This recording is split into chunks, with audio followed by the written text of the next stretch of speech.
আব্দুল্লাহ ইবনে ওমরকে জিজ্ঞেস করছি, হুজুর এরা যে দাঁড়ায় যে সালাতুদ দোহা পড়তেছে এটা কি? বলে বেদাত। আব্দুল্লাহ ইবনে ওমর কি বলছেন? বিদআত। সালাতুদ দোহা জামাতে তারা পড়তেছিলেন, সেটাকে কি বলছেন তিনি? বিদআত বলছেন। তাহলে বুখারী শরীফের 1775 নম্বর হাদিস থেকে দেখা যাচ্ছে আব্দুল্লাহ ইবনে ওমর সালাতুদ দোহাকে বিদআত বলছেন।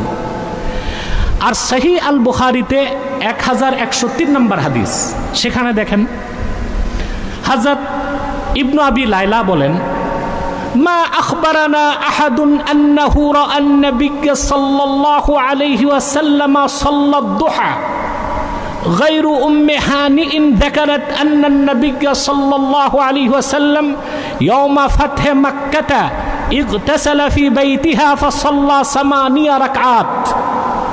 সেই বুখারী শরীফেরই হাদিস, হাদিস নাম্বার 1103। ইবনে আবি লাইলা বলেন, উম্মে হানি ছাড়া কেউ আমাদেরকে রাসূলুল্লাহ সাল্লাল্লাহু আলাইহি ওয়াসাল্লাম সালাতুদ দোহা পড়েছেন এটা কেউ দেখে নাই। শুধু এই ব্যাপারে আমাদের কাছে খবর পৌঁছেছে উম্মে হানি থেকে। কার থেকে? উম্মে হানি বলেন, যেই দিন আল্লাহ রসুল সাল্লাল্লাহু আলাইহি সাল্লাম মক্কা বিজয় করেছেন সেই দিন আল্লাহ রসুল সাল্লাল্লাহু আলাইহি সাল্লাম তার ঘরে গোসল করেছেন এবং 8 রাকাত সালাতুদ দোহা নামাজ পড়েছেন। এটাও বুখারীতে, ওইটাও কথা বলেন। যেটা 1775 নম্বর হাদিস, ওইখানে দেখা গেল আব্দুল্লাহ ইবনে ওমর কি বলছেন? বেদাত। আর বুখারী শরীফে 1103 নম্বর হাদিস উম্মে হানি থেকে বর্ণিত, সেখানে দেখা যায় সালাতুদ দোহা পড়া কি? সুন্নাত।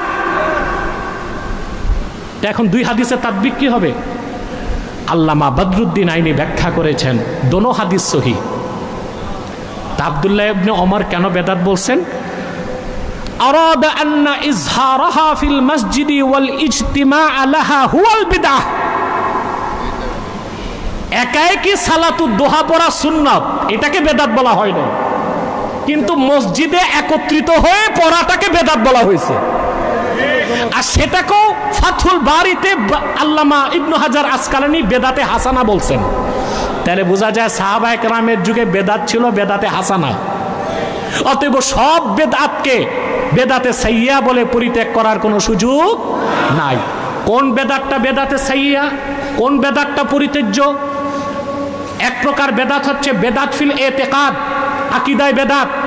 ওই রকম বেদাতিরা কেউ কেউ কাফের, কেউ কেউ ফাসিক, কেউ কেউ বাতিল, যেমন 72 ফেরকা, এদের গন্তব্য জাহান্নাম। আর মুসলমানদের মধ্যে যারা বেদাতে সাইয়্যা করবে, বেদাত ফিল আমাল, আমলের মধ্যে বেদাত থাকবে, আল্লাহ তাদের হয়তো বা ক্ষমা করবেন, কিন্তু বিদাতে হাসানা যেটা, সেটায় কোনো গুনাহ নাই, বরং সওয়াব আছে। কি আছে? সেটা মুস্তাহাবের দরজা রাখে। কথা বুঝতেছেন ভাই? বেদাতের একটা সংজ্ঞা আপনাদেরকে দিয়ে দিচ্ছি।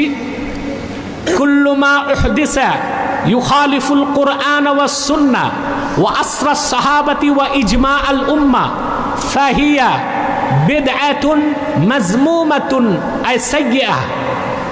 প্রত্যেক সে নব আবিষ্কৃত কাজ যা কোরআনের বিরোধিতা করে, সুন্নাহর বিরোধিতা করে, আসরুস সাহাবার বিরোধিতা করে, ইজমায়ে উম্মতের বিরোধিতা করে, ওইটা নিন্দনীয় বেদাত, পরিত্যাজ্য, বেদাতে সাইয়্যা। ওয়া কুল্লু মা উহদিসা লা ইউখালিফুল কুরআন ওয়াস সুন্নাহ ওয়া আসরাস সাহাবা ওয়া ইজমা আল উম্মাহ ফাহিয়া বিদআতুন মাহমুদা আই হাসানা। আর প্রত্যেক সে নব আবিষ্কৃত কাজ যেটা কোরআনের বিরোধিতা করে না, সুন্নাহর বিরোধিতা করে না, আসরুস সাহাবার বিরোধিতা করে না, ইজমায়ে উম্মতের বিরোধিতা করে না, সেটা বেদাতে হাসানা বলে গণ্য হবে। আর বেদাতে হাসানাটা মুস্তাহাব, মুস্তাহসানের দরজা রাখে। ইবনু হাজার আসকালানির একটা ফতোয়া শোনায়া আমি শেষ করে দিচ্ছি। ইবনু হাজার বলেছেন, তাযীমুন নবী সাল্লাল্লাহু আলাইহি ওয়াসাল্লাম বিজামিই আনওয়াইত তাযীম আল্লাতী লাইসা ফীহি মুশারাকাতুন ফিল উলুহিয়্যাতি আমরুন মুস্তাহসানুন ইনদামান নাওয়ারাল্লাহু বাসাইরাহুম।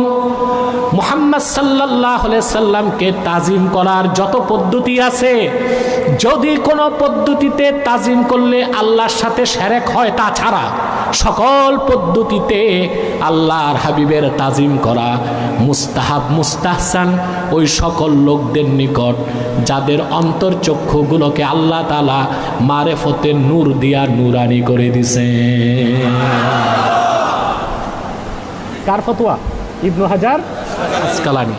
শুধু রাসূলুল্লাহ সাল্লাল্লাহু আলাইহি ওয়াসাল্লামকে তাজিম করার ক্ষেত্রে আল্লাহর সাথে শিরক করা যাবে না। তাছাড়া সকল পদ্ধতি যা কোরআন সুন্নাহ সমর্থিত সে সকল পদ্ধতিতে রাসূলুল্লাহ সাল্লাল্লাহু আলাইহি ওয়াসাল্লামের তাজিম করা মুস্তাহাব মুস্তাহসান সেই সকল ব্যক্তিদের নিকট যাদের অন্তর্চক্ষুগুলোকে আল্লাহ তাআলা মারেফতের নূর দিয়ে নূরানি করে দিয়েছেন। সুবহানাল্লাহ। ইমাম মালিক রহমতুল্লাহর কাছে কেউ ফতোয়া নিতে গেলে উনি জারিয়া ছোট কাজের মেয়ে পাঠাতেন, কেন আসছে?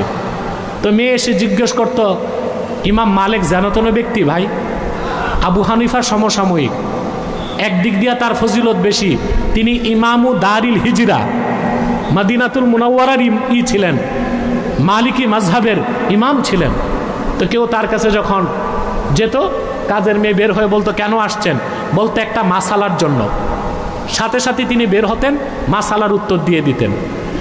আর কাজের মেয়ে জিজ্ঞেস করলে কেউ যদি বলতো যে রাসূলুল্লাহ সাল্লাল্লাহু আলাইহি ওয়াসাল্লামের হাদিস শুনতে আসছি, ইমাম মালিক বের হইতেন না, গোসল করতেন, কাপড় পরতেন, পাগড়ি লাগাতেন, রুমাল লাগাতেন, মূল্যবান বাখুর জ্বালাতেন, তারপর তিনি হাদিস রাওয়ায়াত করতেন।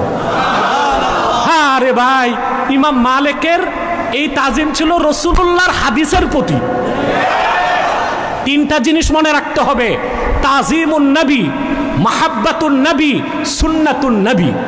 রাসূলুল্লাহ সাল্লাল্লাহু আলাইহি ওয়াসাল্লামের সুন্নাহ শুধু অনুসরণ করলে হবে না, রাসূলুল্লাহর তাজিম আর ভালোবাসা অন্তরে থাকতে হবে। তারপর রাসূলুল্লাহর সুন্নতের অনুসরণ করলে আপনি ফল পাবেন, আপনার অন্তরে নূর পয়দা হবে, আপনি হেদায়েত পাবেন। আর যদি রাসূলুল্লাহ সাল্লাল্লাহু আলাইহি ওয়াসাল্লামের তাজিম আর মাহাব্বত অন্তরে না থাকে, সুন্নতের অনুসরণ করলে আপনি কোনো লাভ পাবেন না। যেমন আব্দুল্লাহ বিন উবাই রাসূলুল্লাহর পিছনে নামাজ পড়ে কোনো লাভ করতে পারে নাই। আব্দুল্লাহ বিন উবাই নামাজ পড়তো, জামাতে নামাজ পড়তো, আল্লাহর হাবিবের পিছনে মসজিদ নববীতে জুব্বা পড়তো, পাগড়ি লাগাতো, তার দাড়ি ছিল, কিন্তু ঈমান ছিল না। সেজন্য আল্লাহর হাবিবের তাজিম আর মাহাব্বত তার অন্তরে ছিল না, সে সুন্নতের অনুসরণ কোনো কাজে আসে নাই। তো ঈদে মিলাদুন্নবী সাল্লাল্লাহু আলাইহি ওয়াসাল্লামের মাহফিল যে করা হয়, এটাও নাওউম মিন আনওয়াইত তাজিম, রাসূলুল্লাহ সাল্লাল্লাহু আলাইহি ওয়াসাল্লামের তাজিম প্রকাশ করার জন্যেই এই মাহফিলটা আমরা করে থাকি, ঠিক না ভাই? কোনো সমস্যা নাই, সিরাতুন নবী ব্যানারও মাহফিল করা যাবে, ঈদে মিলাদুন্নবী সাল্লাল্লাহু আলাইহি ওয়াসাল্লাম ব্যানারও মাহফিল করা যাবে, কারণ সিরাত যার মিলাদ তার। আল্লাহ রসুল, আল্লাহর হাবিব, নবীগণের মাথার তাজ মুহাম্মদ সাল্লাল্লাহু আলাইহি সাল্লামের সিরাত অস্বীকারীও কাফের, মিলাদ অস্বীকারীও কাফের, কোনো সন্দেহ নাই। সিরাত হচ্ছে অনুসরণীয়, মিলাদ হচ্ছে স্মরণীয়। এই তো ভাই কথা, দ্বন্দ্ব কই? বেদাত বলবেন তো তাকসিমে যান, তাকসিমে গেলে হাসানা হিসেবে মেনে নিলে আর তো দ্বন্দ্ব থাকে না। তবে কেউ কাউকে বাধ্য করতে পারবে না, ঠিক না? কিন্তু বিশ্বাসটা ঠিক থাকতে হবে। আর আমি করি বা না করি ভুল ফতোয়া দিব না, পারবো ইনশাল্লাহ। আল্লাহ আমাদেরকে কবুল করুক, মঞ্জুর করুক। ভাই আজকে 15 দিনের মাহফিল, মুনাজাত করব, আমার মন চাচ্ছে একটু সালাত সালাম পরে মুনাজাত করব। আসুন, সাল্লাল্লাহু আলা সাল্লাল্লাহু আলাইহি সাল্লাল্লাহু আলা মুহাম্মদ সাল্লাল্লাহু আলাইহি ইয়া নবী সালাম আলাইকা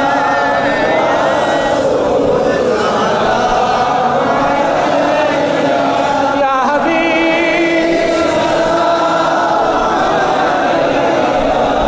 সালাওয়াতুল্লাহ। बख्ते का चमके सितारा